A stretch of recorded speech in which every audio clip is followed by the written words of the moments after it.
Welcome back to our channel. ఈ క్లాస్లో మనం 10th class second chapter polynomials చాలా ఈజీ చాప్టర్ నాన్న. మనకున్నటువంటి 7 చాప్టర్స్లో కూడా చాలా ఈజీ చాప్టర్ ఏదైనా ఉందంటే అది పాలినోమియల్సే. చాలా ఈజీగా ఉంటుంది, ఎక్కువ మార్కులు వస్తాయి ఈ చాప్టర్ నుంచి. ఓకేనా? సో ఈ చాప్టర్లో ఉన్నటువంటి ఎక్సర్సైజ్ ప్రాబ్లమ్స్తో పాటు ఎగ్జాంపుల్స్ కూడా ఈ క్లాస్లో డిస్కస్ చేసేద్దాం. ఓకేనా? ఎలాంటి భయం అవసరం లేదు. ఈజీగా మనకి పాలినోమియల్స్లో నుంచి ఎగ్జామ్ పేపర్లో ఏ క్వశ్చన్ వచ్చినా సరే వాడు ఎలా తిప్పి అడిగినా సరే మీ చేత ఆన్సర్ చేయించే బాధ్యత మాది. ఓకేనా? మీరు చేయాల్సిందల్లా కాన్సన్ట్రేషన్తో క్లాస్ వినడమే. ఓకేనా? మరి ఈ పాలినోమియల్స్లో ఉన్నటువంటి ఎక్సర్సైజ్ ప్రాబ్లమ్స్ అదేవిధంగా ఎగ్జాంపుల్స్ ప్రాబ్లమ్స్ కూడా చూసేద్దామా? చూడండి నాన్న. సో మనకి ఎక్సర్సైజ్ 2.1 ఫస్ట్ ఎక్సర్సైజ్లో చిన్న ఒక 6 డయాగ్రామ్స్ ఇచ్చి వాటి యొక్క జీరోస్ని ఫైండ్ అవుట్ చేయమన్నాడు. అంతే. ఇక్కడ 2.1 ఫస్ట్ ఎక్సర్సైజ్లో మనకి ఇంపార్టెంట్ ప్రాబ్లమ్స్ ఏవీ లేవు, కానీ ఒకవేళ షార్ట్ ఆన్సర్ క్వశ్చన్కి వాడు అడగడానికి అవకాశం ఉంటుంది కాబట్టి మన ఎక్సర్సైజ్ ముందు ఉన్నటువంటి ఎగ్జాంపుల్స్ ఏవి డిస్కస్ చేయాల్సిన అవసరం లేదు. సో పెద్దగా దీనికి ముందు ఏ ఎగ్జాంపుల్స్ ఇవ్వలేదు కాబట్టి మనం ఆ ఎగ్జాంపుల్స్ని పెద్దగా పట్టించుకోలే. ఓకేనా? సో ఒక ఎగ్జాంపుల్ మాత్రం ఉంది, అది అవసరం లేదు నాన్న. 100% ఆ ఎగ్జాంపుల్ రాదు, అందుకే దాన్ని మనం డిస్కస్ చేయట్లేదు, డైరెక్ట్గా ఎక్సర్సైజ్లోకి వెళ్ళిపోతున్నాం. ఓకేనా? సో ఫస్ట్ క్వశ్చన్ ఏంటో ఒకసారి చూడండి. The graph of y is equal p of x are given in figure 2.10. 2.10 అనేటువంటి ఫిగర్లో కొన్ని గ్రాఫ్లు ఇచ్చాడు నాన్న. ఆ గ్రాఫ్ని y is equal p of x అని సూచించాడు.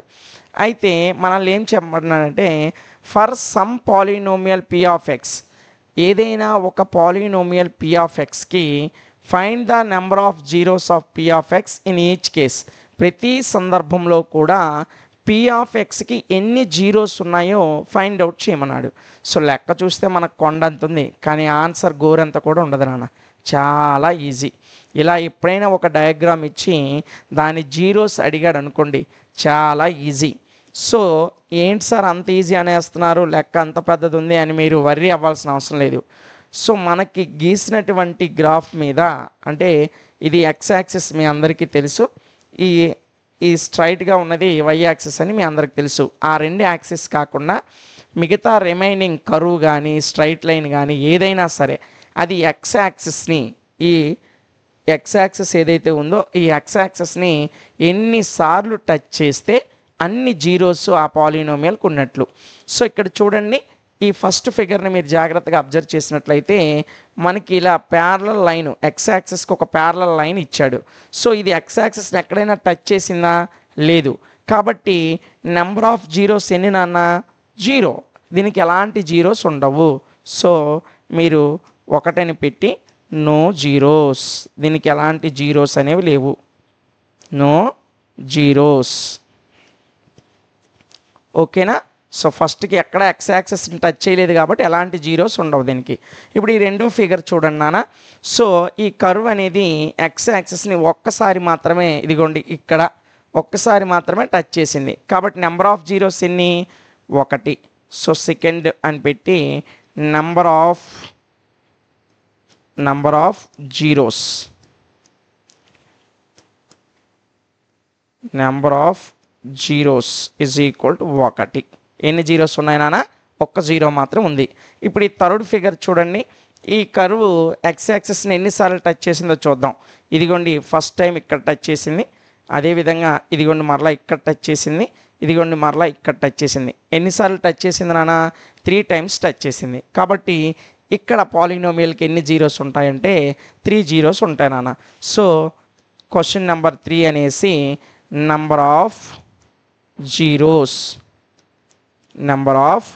Zeros is equal to 3. అంటే ఎక్స్ యాక్సిస్ని కర్వ్ అనేది ఎన్నిసార్లు టచ్ చేస్తే ఆ పాలినోమియల్కి అన్ని జీరోస్ ఉన్నట్లు. ఓకేనా? ఫస్ట్ ఫిగర్లో ఎక్స్ యాక్సిస్ని ఎక్కడా టచ్ చేయలేదు, అది ప్యారలల్ లైన్గా వెళ్ళిపోయింది కాబట్టి దీనికి జీరోస్ అనేవి లేవు. సో ఇక్కడ ఒకసారి ఎక్స్ యాక్సిస్ని టచ్ చేసింది కాబట్టి మనకి నెంబర్ ఆఫ్ జీరోస్ వచ్చేసి 1. ఓకేనా? ఇక్కడ 3 టైమ్స్ టచ్ చేసింది కాబట్టి నెంబర్ ఆఫ్ జీరోస్ అని ఎన్ని ఉన్నాయంటే 3 ఉన్నట్లు. ఓకేనా నాన్న? నెక్స్ట్ ఇంకా ఇంకొక 3 ఫిగర్స్ ఉన్నాయి నాన్న. మొత్తం 6 ఇచ్చాడు మనకి ఫస్ట్ ఎక్సర్సైజ్లో. చూడండి, ఈ కర్వ్ మనకి ఎక్స్ యాక్సిస్ని ఇక్కడ ఒకసారి ఇక్కడ ఒకసారి 2 సార్లు టచ్ చేసింది. కాబట్టి దీని నెంబర్ ఆఫ్ జీరోస్ ఎన్ని? ఎస్, 2. ఓకేనా? సో క్వశ్చన్ నెంబర్ 4 అని పెట్టి నెంబర్ ఆఫ్ జీరోస్ ఎన్ని నాన్న? 2 సార్లు టచ్ చేసింది కాబట్టి దీనికి 2 జీరోస్ అనేవి ఉంటాయి. తెలుగులో శూన్యాలు అంటాం, ఇంగ్లీష్లో జీరోస్ అంటాం నాన్న. ఓకేనా? సో ఇక 5th ఫిగర్ చూడండి నాన్న. ఇదిగోండి, ఇక్కడ ఒకసారి టచ్ చేసింది, ఇక్కడ ఒకసారి టచ్ చేసింది, ఇక్కడ ఒకసారి టచ్ చేసింది, ఇక్కడ ఒకసారి టచ్ చేసింది. మొత్తం ఎన్నిసార్లు టచ్ చేసింది నాన్న? ఎక్స్ యాక్సెస్ని 4 టైమ్స్ టచ్ చేసింది నాన్న. కాబట్టి దీనికి ఎన్ని జీరోస్ ఉన్నట్లు? 4 జీరోస్ ఉన్నట్లు. ఓకేనా?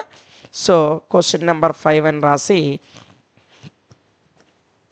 Number of zeros is equal to 4 కదా నాన్న? 4. ఇదిగోండి. ఓకేనా? ఇక లాస్ట్ ఫిగర్ చూడండి నాన్న. ఇదిగోండి, ఇక్కడ ఒకసారి టచ్ చేసింది, ఇక్కడ ఒకసారి టచ్ చేసింది, ఇక్కడ ఒకసారి టచ్ చేసింది. సో 1 2 3. కాబట్టి క్వశ్చన్ నెంబర్ 6 అని రాసి number of zeros is equal to 3 అని రాస్తారు. అంతే నాన్న. మనకి ఫస్ట్ ఎక్సర్సైజ్లో ఒక 6 పిక్చర్స్ ఇచ్చాడు. ఈ 6 గ్రాఫ్స్ నుంచి ప్రతి సందర్భంలో అంటే ఈచ్ కేస్ ప్రతి కేసులో కూడా మనకి ఎన్ని జీరోస్ ఉన్నాయి, పీ ఆఫ్ ఎక్స్కి ఎన్ని జీరోస్ ఉన్నాయి అని అడిగాడు. సో ఎక్స్ యాక్సెస్ని కర్వ్ ఎన్నిసార్లు అయితే టచ్ చేస్తుందో అన్ని జీరోస్ ఉన్నట్లు. సో మనం డయాగ్రామ్ చూసి ఈజీగానే వేసేస్తాం కాబట్టి ఇదిగోండి, ఎన్నిసార్లు టచ్ చేస్తే అన్ని జీరోస్ అని రాసేస్తాం. సో రేపు మీకు ఎగ్జామ్లో దీని నుంచి ఒకవేళ అడిగితే ఒక వెరీ షార్ట్ ఆన్సర్ క్వశ్చన్ 2 మార్కులకు అడుగుతాడు. ఇలాగ ఏదో ఒక డయాగ్రామ్ ఇస్తాడు, అది ఎక్స్ యాక్సిస్ సందర్భంగా మీకు ఇలా ఇవ్వచ్చు. ఇలా ఇస్తే ఇదిగోండి, ఇక్కడ ఒకసారి టచ్ చేసింది, ఇక్కడ ఒకసారి టచ్ చేసింది. కాబట్టి మీకు మిగతాదంతా అనవసరం. ఎన్నిసార్లు ఎక్స్ యాక్సిస్ని క్రాస్ చేసుకుంటూ వెళ్ళిందో అన్నిసార్లు లెక్కబెట్టి దాని జీరోస్ కింద రాస్తారు. ఓకేనా? సో అంతే. మనకి ఈ ఫస్ట్ ఎక్సర్సైజ్ నుంచి షార్ట్ ఆన్సర్కి రావడానికి మాత్రమే ఆస్కారం ఉంది నాన్న. ఓకేనా? దీంతో మనం సెకండ్ చాప్టర్లో ఫస్ట్ ఎక్సర్సైజ్ కంప్లీట్ చేసాం. ఓకేనా? సో సెకండ్ ఎక్సర్సైజ్కి వెళ్ళే ముందు, అంటే ఇందులో 2 ఎక్సర్సైజులు ఉన్నాయి. సో సెకండ్ ఎక్సర్సైజ్ అనేది చాలా ఇంపార్టెంట్ ఎక్సర్సైజ్ నాన్న. ఇక్కడి నుంచి మనకి షార్ట్ ఆన్సర్ కానీ లేదంటే లాంగ్ ఆన్సర్ కానీ రావడానికి అవకాశం ఉంటుంది. కాబట్టి సెకండ్ ఎక్సర్సైజ్లో ఉన్నటువంటి ప్రతి ప్రాబ్లమ్ని మనం సాల్వ్ చేయాలంటే దానికి ముందు ఒక 3-4 ఎగ్జాంపుల్స్ ఇచ్చాడు నాన్న. ఈ ఎగ్జాంపుల్స్ బాగా నేర్చుకోవాలి. ఈ ఎగ్జాంపుల్స్ వస్తేనే మనము ఎక్సర్సైజ్ ప్రాబ్లమ్స్ అన్నీ చేయగలుగుతాం. ఓకేనా? సో ఈ 4 ఎగ్జాంపుల్స్లో ఫస్ట్ ఎగ్జాంపుల్ ఏంటో ఒకసారి చూడండి నాన్న జాగ్రత్తగా. Find the zeros of the quadratic polynomial x² + 7x + 10. నాన్న మనకి ఒక క్వాడ్రటిక్ పాలినోమియల్ ఇచ్చాడు నాన్న. సో కొంతమందికి క్వాడ్రటిక్ ఏంటో, క్యూబిక్ ఏంటో, లీనియర్ ఏంటో తెలియదు నాన్న. సో ఈ లెక్క చెప్పడానికి ముందు ఒక్క 5 నిమిషాలు ఇంట్రడక్షన్ క్లాస్ వినండి జాగ్రత్తగా, మీకు ఉపయోగపడుతుంది. సో అంటే మీకు లెక్కలు చేస్తున్నప్పుడు కన్ఫ్యూజ్ ఉండడం కోసం ఒక జనరల్గా కొంతమందికి తెలిసే ఉంటుంది, ఆల్రెడీ 9th క్లాస్లో నేర్చుకొని ఉంటారు కాబట్టి. ఒకవేళ 1-2 స్టూడెంట్స్కి తెలియకపోయి ఉంటే వాళ్ళ కోసమని ఒక్క 2 నిమిషాలు ఒక జనరల్ టాపిక్ చెప్పి లెక్కలోకి వెళ్దాం. ఓకేనా? సో నాన్న మనకి x + y = 6 అన్నాడు అనుకున్నానా.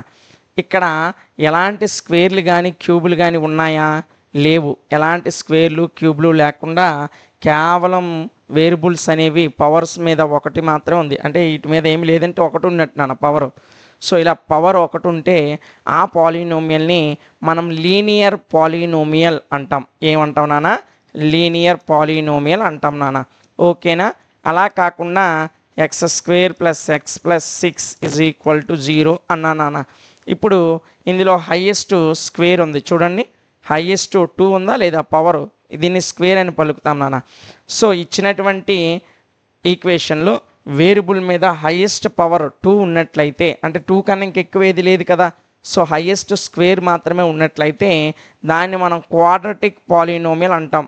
తెలుగులో వర్గ బహుపది అంటాం నాన్న. ఏమంటాం? క్వాడ్రటిక్ క్వాడ్రాటిక్ పాలినోమియల్ని తెలుగులో వర్గ బహుపది అంటాం నాన్న. ఓకేనా? అలా కాకుండా X cube plus 7x² plus 9x plus 6 0 అన్నాం. సో ఇక్కడ పవర్ ఎక్కువ ఏముంది నాన్న? సో క్యూబ్ ఉంది. ఓకేనా? సో క్యూబ్ ఉంది కాబట్టి దీన్ని క్యూబిక్ పాలినోమియల్ అంటాం నాన్న. ఏమంటాం నాన్న? Cubic polynomial. చూడండి, ఎలాంటి స్క్వేర్లు లేకపోతే దాన్ని లీనియర్ పాలినోమియల్ అంటాం. హైయెస్ట్ స్క్వేర్ మాత్రమే ఉండి స్క్వేర్ కన్నా పెద్దగా ఏమీ లేకపోతే హైయెస్ట్ స్క్వేర్ అయితే దాన్ని క్వాడ్రాటిక్ పాలినోమియల్ అంటాం. ఇచ్చినటువంటి పాలినోమియల్లో హైయెస్ట్ పవర్ క్యూబ్ కనుక ఉన్నట్లయితే దాన్ని క్యూబిక్ పాలినోమియల్ అంటాం. సో ఈ 3 నేర్చుకుంటే చాలు నాన్న. ఓకేనా? మనకి 10th క్లాస్ మ్యాథ్స్ వరకు ఇక్కడ వరకు వస్తే సరిపోతుంది. ఓకేనా నాన్న? సో మీకు లీనియర్ అంటే ఏంటి, క్వాడ్రాటిక్ అంటే ఏంటి, క్యూబిక్ అంటే ఏంటో అర్థమైపోయింది కదా నాన్న? చూడండి, ఇప్పుడు మనం క్వశ్చన్ జాగ్రత్తగా చూసినట్లయితే find the zeros of the quadratic polynomial. A polynomial నాన్న? క్వాడ్రాటిక్. క్వాడ్రాటిక్ అంటే పవర్లో ఎంత ఉండాలి? స్క్వేర్ ఉండాలి. స్క్వేర్ కన్నా ఎక్కువ ఉండకూడదు. ఇదిగోండి, స్క్వేర్ ఉందా లేదా? సో ఇచ్చింది క్వాడ్రాటిక్ పాలినోమియలా కాదా? సో క్వాడ్రాటిక్ పాలినోమియల్ ఇచ్చాడు. దాని యొక్క జీరోస్ని ఫైండ్ అవుట్ చేయమన్నాను నాన్న. అలా ఫైండ్ అవుట్ చేయడమే కాకుండా ఇంకొక కండిషన్ కూడా ఇచ్చాడు. ఏమి ఇచ్చాడు చూడండి, and verify the relationship between the zeros and the coefficients. జీరోస్కి కొఫిషియన్స్కి మధ్యన ఉన్నటువంటి రిలేషన్షిప్ని కూడా వెరిఫై చేయమన్నాను నాన్న. ఇది మనకి 5 మార్క్స్కి రావడానికి చాలా చాలా ఇంపార్టెంట్ ప్రాబ్లం. సో ఈ ప్రాబ్లం రాకపోయినా ఇదే మోడల్లో ప్రాబ్లమ్స్ వస్తాయి. ఓకేనా? సో ఈ ఒక్క ఎగ్జాంపుల్ చూస్తే ఈ చాప్టర్లో ఉన్న చాలా వరకు లెక్కలన్నీ చేసుకుంటూ వెళ్ళిపోవచ్చు ఈజీగా. ఓకేనా? సో నాన్న మరొక్కసారి మీకు జనరల్ దీని యొక్క బేసిక్ మరొకసారి చెప్పాలనుకున్నాను నాన్న. ఇప్పుడు మీకు క్వాడ్రాటిక్ పాలినోమియల్ అంటే ఏంటి, లీనియర్ పాలినోమియల్ అంటే ఏంటి, క్యూబిక్ పాలినోమియల్ అంటే ఏంటో చెప్పాను. సో ఎలాంటి స్క్వేర్లు క్యూబ్లు లేకుండా ప్లెయిన్గా ఉన్నటువంటి ఈక్వేషన్ని లీనియర్ పాలినోమియల్ అంటామని చెప్పాను.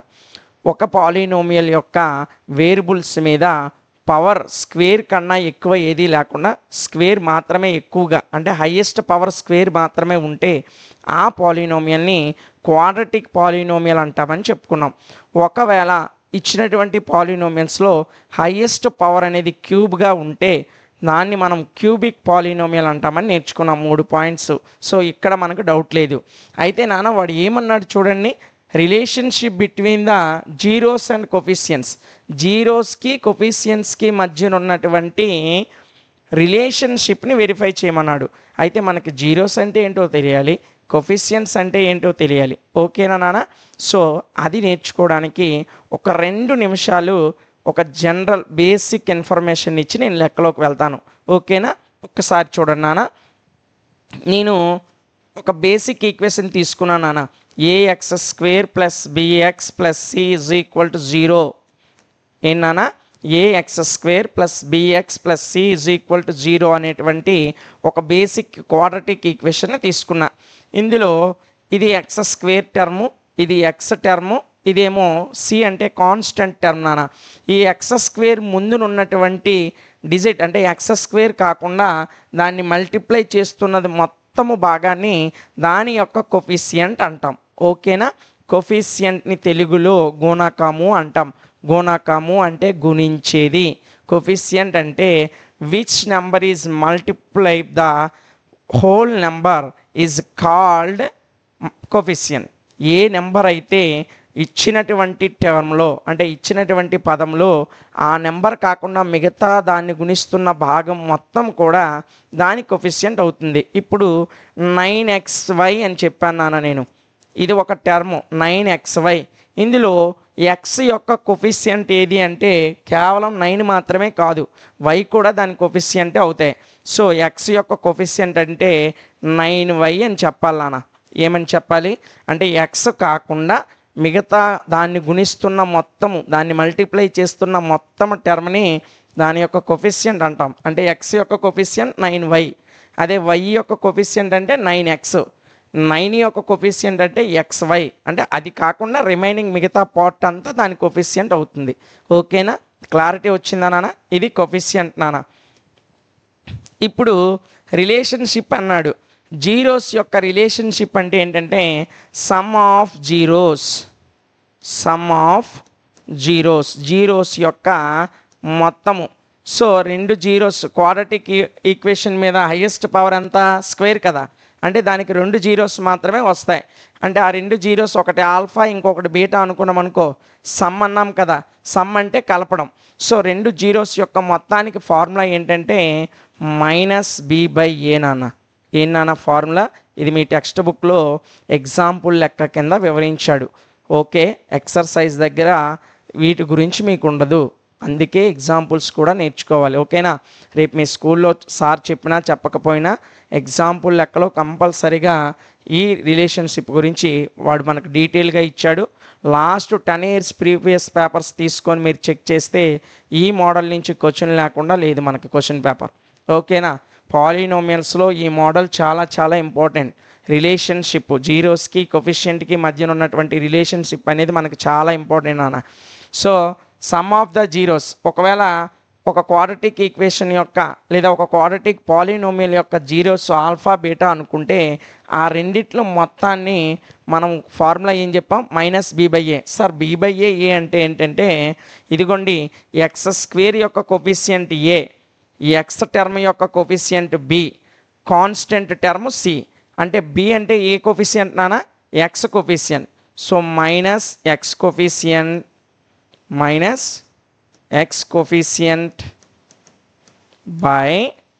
x² coefficient. ఓకేనా? x² కోఫిషియంట్ ఇది నాన్న ఫార్ములా దేనికి? సమ్ ఆఫ్ జీరోస్కి. ఓకేనా? సమ్ ఆఫ్ జీరోస్ అంటే alpha plus beta is equal -b/a. -b/a అంటే b అంటే x యొక్క కోఫిషియంట్, a అంటే x² యొక్క కోఫిషియంట్. ఎక్స్ యొక్క కోఫిషియంట్ ముందు మనం మైనస్ పెడతాం. ఓకేనా? మరి ఆ రెండింటిని ఒకవేళ మల్టిప్లై చేస్తే దాన్నే మనం ఏమని చెప్తామంటే ప్రోడక్ట్ ఆఫ్ జీరోస్ అంటాం నాన్న. ఏమంటాం నాన్న? Product of zeros. Product of zeros అంటే గుణించడం కదా నాన్న, మల్టిప్లై చేయడం. So alpha into beta. So మీకు ఇది టెక్స్ట్ బుక్లో ఇచ్చాడు. ఒకసారి మీరు టెక్స్ట్ బుక్ని వెరిఫై చేసుకున్నట్లయితే మీకు అక్కడ ఉంటుంది నాన్న ఈ ఫార్ములా. సో కావాలంటే నేను మళ్ళీ రాస్తాను, డోంట్ వరీ. ఓకేనా? సో ఫస్ట్ చూడండి, సమ్ ఆఫ్ జీరోస్ ఇందాక చెప్పింది మరలా రాస్తున్నాను అన్న. సమ్ ఆఫ్ జీరోస్ అంటే రెండు జీరోస్ ఆల్ఫా ఒకటేమో బీటా అనుకున్నాను నేను. సో దీనికి ఫార్ములా -b/a. b అంటే మైనస్ రాసాం, ఎక్స్ కోఫిషియంట్. దేని కోఫిషియంట్ నానా? ఎక్స్ కోఫిషియంట్ నానా. ఎక్స్ కోఫిషియంట్ బై ఏ అంటే x² కోఫిషియంట్. సో సాధారణంగా ఏమనుకున్నాం? ax² + bx + c అనుకున్నాం కదా జనరల్ ఈక్వేషన్. సో b అంటే x కోఫిషియంట్, a అంటే x² కోఫిషియంట్. ఇక్కడ అదే రాద్దాం, x coefficient by x² coefficient. ఓకేనా నాన్న? సో ఇది వాటి యొక్క మొత్తానికి ఫార్ములా. సమ్ ఆఫ్ జీరోస్కి ఫార్ములా -b/a. b అంటే తెలుసు, a అంటే మీకు తెలుసు. అయితే ఆ రెండిట్ల యొక్క multiplication product of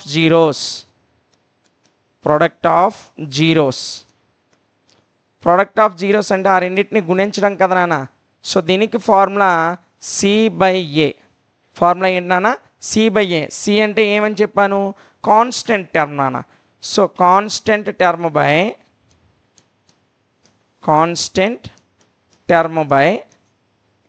x² coefficient నాన్న. x² coefficient. ఓకేనా నాన్న? ఇది టెక్స్ట్ బుక్లో ఉంది. ఒకవేళ మీకు అవసరం అనుకుంటే కాదు, ఇది చాలా చాలా అవసరం కాబట్టి నోట్స్లో ముందుగానే నోట్ చేసుకోండి. సో ఈ క్వశ్చన్ యొక్క ఆన్సర్ కాదు, సో ఈ క్వశ్చన్తో పాటు మొత్తం మనకి సెకండ్ ఎక్సర్సైజ్ మొత్తం ఉపయోగపడుతుంది కాబట్టి ఈ రెండు ఈక్వేషన్స్ రాసుకోండి, త్వరగా నేను చెరిపేస్తాను. ఓకేనా? ఇప్పుడు వరకు నేను చెప్పింది మీకు జనరల్ టాపిక్, అంటే కోఫిషియంట్స్ అంటే ఏంటి, సమ్ ఆఫ్ జీరోస్ అంటే ఏంటి, ప్రోడక్ట్ ఆఫ్ జీరోస్ అంటే ఏంటో నేర్పాను. ఎందుకంటే అవి తెలియకుండా నేను ఏది పడితే అది ఆన్సర్లో నాకు వచ్చిన ఆన్సర్ చెప్పుకుంటూ వెళ్ళిపోతే మీకు ఏం అర్థం కాదు. ఓకేనా? మీరు కన్ఫ్యూజ్ అవుతారు. సో దానివల్ల మీకు క్లాస్ బోర్ కొట్టేస్తుంది. అందుకని మీకు ముందుగా సమ్ ఆఫ్ జీరోస్ అంటే ఏంటి, ప్రొడక్ట్ ఆఫ్ జీరోస్ అంటే ఏంటి, వీటినే మనం వాటి యొక్క కొఫిషియంట్స్ అంటాం. కొఫిషియంట్స్కి జీరోస్కి మధ్యన ఉన్న రిలేషన్షిప్ని వెరిఫై చేయమన్నాడు. సో నేను ఆన్సర్ చేసి లాస్ట్లో వెరిఫై చేసేటప్పుడు మీరు తెల్లమొహం వేసి చూస్తారు ఏంటి ఇవి కొత్తగా ఉన్నాయని. అందుకే నేను ముందుగానే చెప్పాను. ఓకేనా? సో ఇది నోట్ చేసుకున్నారా? ఇప్పుడు మనం లెక్క ఆన్సర్లోకి వెళ్దాం నాన్న. వాడు ఇచ్చినటువంటి సమ్ని సాల్వ్ చేసుకుంటూ పోదాం. ఓకేనా? సో మరొకసారి క్వశ్చన్ చదువుతున్నాను, జాగ్రత్తగా క్వశ్చన్ మీద మీ కాన్సన్ట్రేషన్ పెట్టండి నాన్న. ఈజీగా ఉంటుంది, మీరు ఏం వరీ అవ్వాల్సిన అవసరం లేదు. సింపుల్గా చిటికి వేసేంత ఈజీగా ఆన్సర్ తెచ్చేద్దాం. ఓకేనా? చూడండి, find the zeros of the quadratic polynomial x² + 7x + 10. మనకు ఒక క్వాడ్రటిక్ పాలినోమియల్ ఇచ్చాడు. ఏంటి? x² + 7x + 10.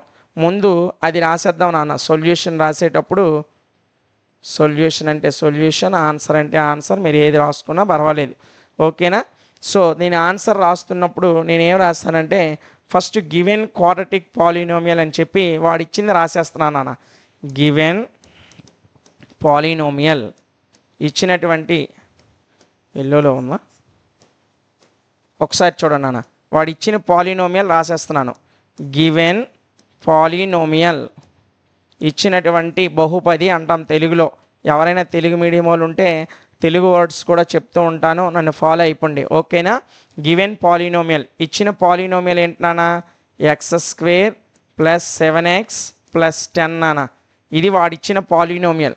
దీని యొక్క జీరోస్ని మనం ఫైండ్ అవుట్ చేయాలి నాన్న. ఇక్కడ ఒక్కసారి ఒక 2 నిమిషాలు మీ కాన్సన్ట్రేషన్ పెట్టండి. ఇది ఒక్కటి మీకు అర్థమైపోతే వాడు ఏ ఈక్వేషన్ ఇచ్చినా జీరో కట్టగలరు నాన్న. ఓకేనా? సో మీకు సారు వివిధ రకాలుగా చెప్పొచ్చు. మీ స్కూల్లో ఉన్న సారు ఇలా చేయాలి, 2 గుణించాలి, ఇది చేయాలి, దాని మధ్యకి విడగొట్టాలి, నరికేయాలి, చంపేయాలి, అవన్నీ మనకొద్దు.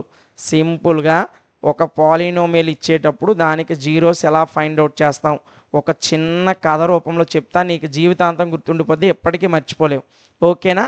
సో చూడండి నాన్న, మనకిచ్చిన పాలినోమియల్ రాసుకోండి. x² + 7x + 10 అంతే కదా నాన్న. దీని ముందు ఏమీ లేదంటే ఏమున్నట్టు? 1 ఉన్నట్లు. x² ముందు ఎంత ఉన్నట్టు? 1 ఉన్నట్లు. ఏమీ లేదంటే 1 ఉన్నట్టు. 0 ఉందనుకోండి, 0 × ఎనీథింగ్ 0 అయిపోద్ది. 1 ఉంటేనే 1 × x², 1x², సింపుల్గా x² అని చెప్తాం. సో ఇక్కడ 1 ఈ కాన్స్టెంట్ టర్మ్, ఈ 2 1 అయిపోయాయి నాన్న.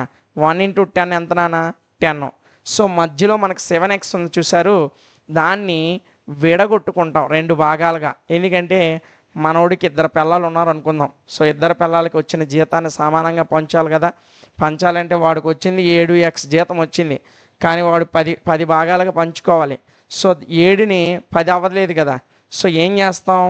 1 × 10 10 వచ్చింది. సో ఈ 7ని నిడదీస్తే మళ్ళీ కలిపామంటే 7 రావాలి, మారకూడదు. కానీ ఆ రెండింటిని గుణిస్తే 10 రావాలి. ఇక్కడ పాయింట్ అర్థమైందా? చూడండి, దీని ముందు ఏమీ లేదంటే 1 ఉన్నట్టు నాన్న. 1 × 10 ఎంత అంటే దీని ముందు ఇది ఏంటి? ఏ = ఎంత? 1.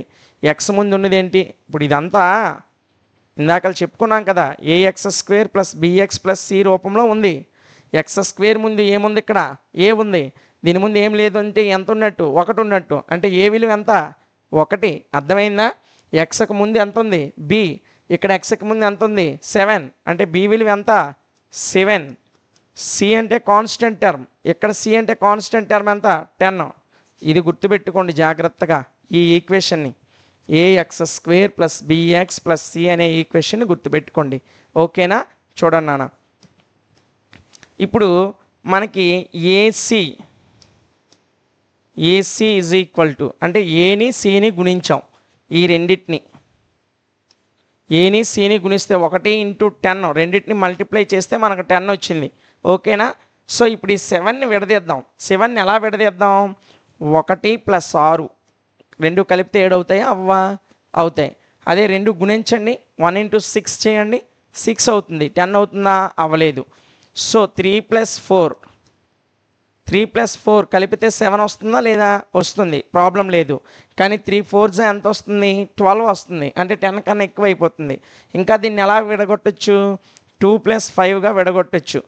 2 + 5 కలిపామనుకోండి 7 వస్తుంది, సరిపోతుంది 7x. కానీ 2 5 ఎంత 10, సరిపోతుందా లేదా 10? అంటే మనం ఏ భాగాన్ని తీసుకోవాలి? ఇదిగోండి 2 + 5 తీసుకోవాలి. నువ్వు 1 + 6 వేసేస్తే ఆన్సర్ రాదు, 3 + 4 వేసేస్తే రాదు. కలిపితే మధ్యలో ఉన్న డిజిట్ రావాలి. ఆ విడగొట్టిన రెండు భాగాల్ని మల్టిప్లై చేస్తే ఈ చివరి డిజిట్ రావాలి. ఓకేనా? సో అది గుర్తుపెట్టుకోండి. సో ఇప్పుడు మనకి 7ని మన లెక్క కోసమని ఏం చేస్తున్నానంటే చూడండి నాన్న, x² అలాగే వేసాను, 10 అలాగే వేసాను. ఓకేనా? ఈ 7xనే మన లెక్క సౌలభ్యం కోసం 2x + 5x కింద విడగొట్టాను. ఓకేనా? 2x 5x కలిపితే 7xే కదా, ఇందులో మార్పు ఏమీ రాలేదు కదా. ఇదంతా దేనికి సమానం నాన్న? 0కి సమానం. ఎందుకు? మనం కడుతుందే ఫైండ్ ద జీరోస్, దీని యొక్క 0 వాల్యూస్నే కడుతున్నాం. ఓకేనా? సో 7xని నేను 2x + 5xగా విడగొట్టాను నాన్న. ఇక్కడ వరకు అర్థమైంది కదా నాన్న. నెక్స్ట్ చూడండి నాన్న, మనకు వచ్చింది ఏంటి? x² + 2x + 5x + 10 = 0. ఇక్కడ వరకు నేనేం మంత్రాలు తంత్రాలు చేసేలా, మధ్యలో ఉన్న 7xని 2x + 5xగా రాసా. ఓకేనా? సో వీళ్ళిద్దరూ ఒక ఫ్యామిలీ, వీళ్ళిద్దరూ ఒక ఫ్యామిలీ అనుకుందాం నాన్న, కొద్దిసేపు చిన్న కథలాగా. ఓకేనా? సో వీళ్ళిద్దరిలో కామన్గా ఎవరున్నారు నాన్న? ఇందులో x² అంటే x × x ఉన్నట్టు, ఇందులో 2x అంటే 2 ఒక x ఉన్నట్లు. సో రెండిట్లో x అనే టర్మ్ మనకు కామన్గా కనిపిస్తుంది, అంతేనా? సో నేను x అని కామన్ తీసాను నాన్న. కామన్ తీస్తే x² ఒక x వెళ్ళిపోతే ఇంకొక x ఉంటుంది. ఓకేనా? ఒక x బయటికి లాగేసా, x² ఒక x బయటకు వచ్చేస్తే ఇంకో x మిగులుతుంది మనకి. మధ్యలో సింబల్ ఏముంది? ప్లస్ ఉంది. 2xలో x బయటకు వచ్చేసింది, ఇంకెంత ఉంది అక్కడ? 2 ఉంది నాన్న. సో వెంటనే నువ్వు తలుపేసేయాల. ఓకేనా? ఈ x² + 2xలో ఒక x నేను కామన్ తీసా. కామన్ తీస్తే x² ఒక x బయటకు పోతే x మిగిలింది, మధ్యలో ప్లస్ సింబల్ ఉంది, ప్లస్ సింబల్ రాసేసా. 2xలో x బయటికి వెళ్ళిపోయింది, ఇంకా రిమైనింగ్ 2 మాత్రమే మిగిలింది. సో ఆ ఫ్యామిలీ సంగతి అయిపోయింది కాబట్టి నేను క్లోజ్ చేసేసా. ఇక్కడ ఏముంది నాన్న? సింబల్ ప్లస్ ఉంది, ఆ ప్లస్ వేసుకోండి. ఈ రెండిట్లో ఏదైనా కామన్ ఉందా? ఇక్కడ x ఉంది, ఇక్కడ లేదు, కాబట్టి x కామన్ తీయలేం. ఇక్కడ 5 ఉంది, ఇక్కడ 10 ఉంది. ఈ 5, 10 రెండు కూడా 5th టేబుల్తో క్యాన్సిల్ అవుతాయి, అవునా కాదా? సో కాబట్టి నేను ఇక్కడ 5ని కామన్ తీస్తున్నాను నాన్న. 5 కామన్ తీస్తే ఇక్కడ 5 బయటకు వచ్చేస్తే ఇంకెంత మిగిలింది? x మిగిలింది. మధ్యలో సింబల్ ఏంటి? ప్లస్. 5 ఎంతలా? 10. 5 2s are 10, కాబట్టి ఇక్కడ ఏమొస్తుంది? 2 వస్తుంది. = 0. చూడండి, గుణించామనుకోండి 5 × x 5x + 5 2s are 10. సరిపోయిందా లేదా? ఓకేనా? ఇలా విడగొట్టుకోవాలి. ఇప్పుడు మనం చేసేటప్పుడు మనం లెక్క రైట్ చేస్తున్నామా రాంగ్ చేస్తున్నామని తెలియాలంటే మనకి కామన్ తీసిగా వచ్చినటువంటి బాక్సెస్లో సేమ్ వాల్యూ రావాలి. సో ఇక్కడ x + 2 వచ్చింది, ఇక్కడ x + 2 వచ్చింది. రెండు x + 2లో ఒకే x + 2ని మనం బయటకు తీసుకుంటాం, రెండిట్లో ఒకటి మాత్రమే తీసుకుంటాం. ఇంకా రిమైనింగ్ ఏం తీసుకుంటామంటే ఇక్కడ x మిగిలింది కదా నాన్న, ఆ x వేసా. ఇంకా ఇక్కడ +5 మిగిలింది, ఆ +5 ఇక్కడ వేసా. = 0. చూడండి, ఇప్పుడు మనకి రెండు సెట్స్ వచ్చాయి. x + 2 అనేది ఒకటి వచ్చింది, x + 5 అనేది ఒకటి వచ్చింది. ఈ రెండిట్ల యొక్క ప్రోడక్ట్ 0కి సమానం. అయితే ఇదైనా 0 అవ్వాలి, లేదా ఇదైనా 0 అవ్వాలి. ఓకేనా? సో నేనేం చేస్తున్నానంటే x + 2 = 0 ఆర్ లేదా x + 5 = 0. అంటే x + 2 అయినా 0 అవ్వాలి, x + 5 అయినా 0 అవ్వాలి. ఈ రెండిట్లో ఏదో ఒకటి 0 అయితే మొత్తం 0 అయిపోతుంది. మనకు కావాల్సింది కూడా 0 కావాలి కాబట్టి. ఓకేనా? సో ఈ +2 అటువైపు వెళ్ళిపోతే ఏమవుతుంది నాన్న? -2 అవుతుంది. సో x ఏమైంది? -2 వచ్చింది. ఇంకా ఇటువైపు ఉంది నాన్న ఆర్, ఈ +5 అటువైపు వెళ్ళింది అనుకోండి నాన్న, -5 అవుతుంది. సో x ఎంత నాన్న? -5. ఇక్కడేమో x విలువ -2 వచ్చింది, ఇక్కడేమో x విలువ -5 వచ్చింది. అంటే xకి ఎన్ని వాల్యూస్ వచ్చాయి? 2 వచ్చాయి. సో x² అంటే మనం ముందు ఎన్ని వాల్యూస్ వస్తాయి అనుకున్నాం? x² + 7x + 10 కదా. x⁻2 ఉంది కాబట్టి 2 వాల్యూస్ వస్తాయని ముందే చెప్పుకున్నాం.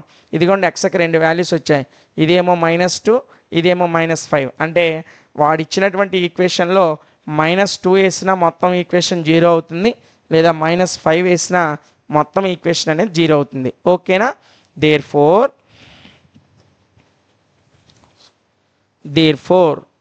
the zeros of given polynomial, ఇచ్చినటువంటి పాలినోమియల్ యొక్క జీరోస్ ఏమొచ్చాయి నాన్న? Given polynomial, the zeros of given polynomial are -2 and -5. ఓకేనా? -2 and -5. సో ఇక్కడ వరకు చేసి వదిలేయకూడదు. మనకి వాడు లెక్కలో ఒక కండిషన్ పెట్టాడు.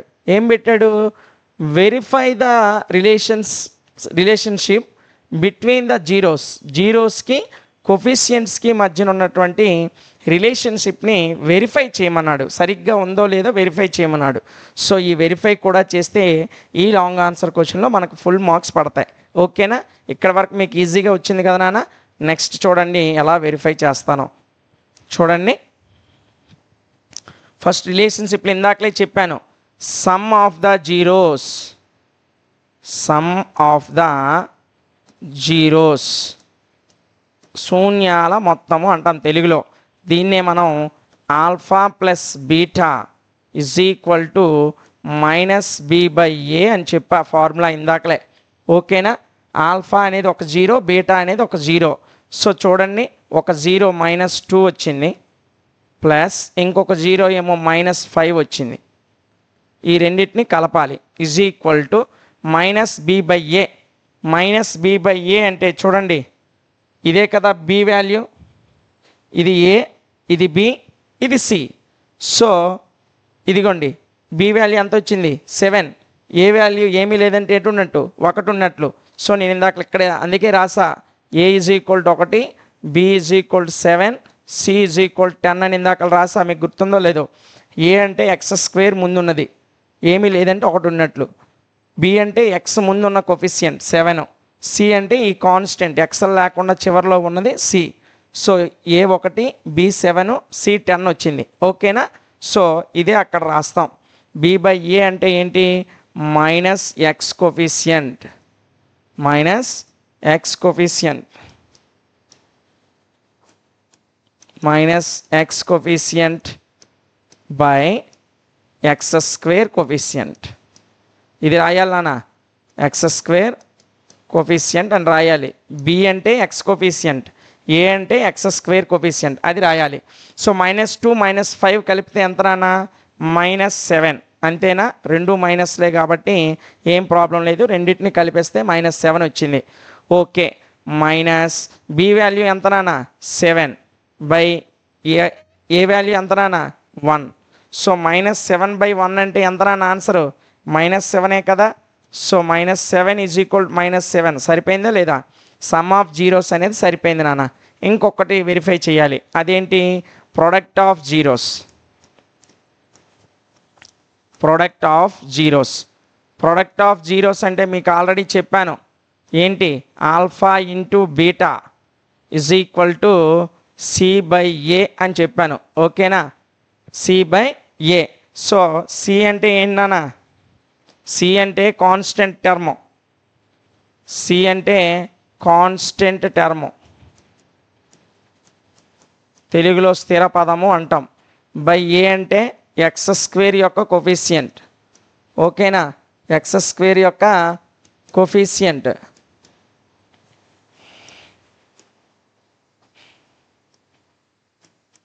x² యొక్క కోఫిషియంట్. సో ఆల్ఫా అంటే 1, ఒక 0 -2 వచ్చింది, ఇంకొక 0 -5 వచ్చింది. ఈ రెండింటిని మనం మల్టిప్లై చేయాలి. 2 5s are 10, minus into minus plus అంటే ఇక్కడ ఆన్సర్ ఎంత వచ్చింది నాన్న? +10 వచ్చింది. ఈజ్ ఈక్వల్ టు c/a కదా. c వాల్యూ ఎంత వచ్చింది నాన్న? 10 వచ్చింది. a వాల్యూ 1 వచ్చింది. సో 10/1. సో 10/1 అంటే ఎంత నాన్న? 10 కదా. సో 10 = 10 వచ్చింది. అంటే ప్రోడక్ట్ ఆఫ్ జీరోస్ సరిపోయింది, సమ్ ఆఫ్ జీరోస్ కూడా సరిపోయింది. ఓకేనా? ఇలా సరిపోతే మనం చేసినటువంటి ఆన్సర్ అనేది రైట్ అయినట్లు. ఓకేనా? సో ఇప్పుడు మనం కరెక్ట్ ఆన్సర్ చేసినట్లు. ఓకేనా నాన్న? సో ప్రొసీజర్ మీకు అర్థం అవ్వాలని చాలా నెమ్మదిగా చాలా వివరంగా చెప్పుకుంటూ వచ్చాను. ఓకేనా? సో వాడు ఇచ్చిన పాలినోమియల్ తీసుకుంటాం, దానికి జీరోస్ కడతాం. ఆ జీరోస్ కలిపి సమ్ ఆఫ్ ద జీరోస్ సరిపోయిందో లేదో వెరిఫై చేస్తాం. ఆ రెండు జీరోస్ని మల్టిప్లై చేసి ప్రోడక్ట్ ఆఫ్ జీరోస్ సరిపోయిందో లేదో వెరిఫై చేస్తాం. ఓకేనా? చాలా ఈజీగా ఉంటుంది నాన్న, ఇట్టే వచ్చేస్తుంది. ఈ ఒక్క క్వశ్చన్ మీరు నేర్చుకుంటే మిగతా క్వశ్చన్స్ ఇంకా ఈజీగా వచ్చేస్తాయి.